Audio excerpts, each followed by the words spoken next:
ఇప్పుడున్న బీజేపీలో fire brand ఎవరు అంటే అంతా యునానిమస్ గా చెప్పే పేరు రాజాసింగ్. కానీ ఇప్పుడు ఆ ఫైర్ పార్టీకి దూరమైంది. పార్టీలో నిర్ణయాలు తనకు నచ్చడం లేదంటూ రీసెంట్ గా పార్టీకి రాజీనామా చేశారు రాజాసింగ్.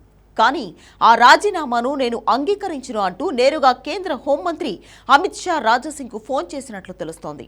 నిజానికి రాజాసింగ్ సౌత్ ఇండియా కంటే నార్త్ ఇండియా బీజేపీకి ఎక్కువగా సెట్ అయ్యే క్యాండిడేట్. అందుకే ఆయనకు ఇక్కడి కంటే అక్కడే ఫ్యాన్స్ ఎక్కువ. బీజేపీ సిద్ధాంతాలను బలంగా వినిపించాలి అంటే ఖచ్చితంగా రాజాసింగ్ లాంటి లీడర్స్ అవసరం.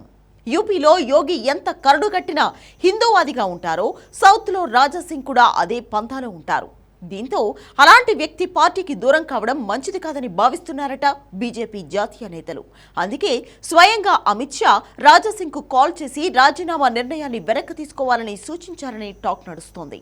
పార్టీలో రాజాసింగ్ కు సముచిత స్థానం ఉంటుందని, పార్టీని వీడే ఆలోచన మార్చుకోవాలంటూ సూచించారట.